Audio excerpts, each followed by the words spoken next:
अस्सलामुअलैकुम दोस्तों। सिंध जे तालीम खाते तरफ़ां मुमताज़ मौलाई जे हवाले सां हिकु हैरत अंगेज़ बयान जारी। छा मुमताज़ मौलाई ते पाबंदी लॻाई वेंदी? कराची बोर्ड जे वक़्ती चेयरमैन शरफ़ अली शाह छा चयो मुमताज़ मौलाई मुतालिक़? तफ़सीली ॻाल्हि ॿोल्हि शुरू करण खां पहिरियां जेकॾहिं तव्हां असांजे यूट्यूब चैनल ते नवां आया आहियो त महिरबानी करे असांजे यूट्यूब चैनल खे सब्सक्राइब करे घंटी बटन ते क्लिक करे ऐं नोटिफिकेशन ऑल करे छॾींदा। सब्सक्राइब करण सां अव्हां जेको बैलेंस कोन वेंदो पर असांजी काफ़ी हौसला अफ़ज़ाई थींदी ऐं तव्हांखे बि वधीक वीडियोज़ ॾिसण वटां मिलंदा।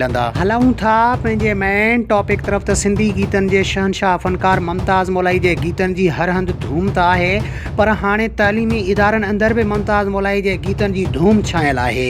कराची बोर्ड जे चेयरमैन तरफ़ां पंहिंजे बयान में चयो आहे त प्राइमरी खां हाई स्कूल ऐं हाई स्कूल खां कॉलेज ऐं यूनिवर्सिटियुनि ताईं नौजवान छोकिरा ऐं छोकिरियूं इम्तिहाननि में कापियुनि ते सिर्फ़ु मुमताज़ मौलाई जा गीत लिखी छॾनि था। कराची बोर्ड जे वक़्ती चेयरमैन शरफ़ अली शाह चयो त अंदरूनी सिंध अंदरि बि उहो ई हाल आहे। अचो त ब्रेक थियल ख़बर सोशल मीडिया ते तव्हांखे ॾेखारियूं। शरफ़ अली शाह चयो आहे त शागिर्द क्लासनि में अची नथा वेहनि, इम्तिहाननि में रुगो गाना लिखनि था।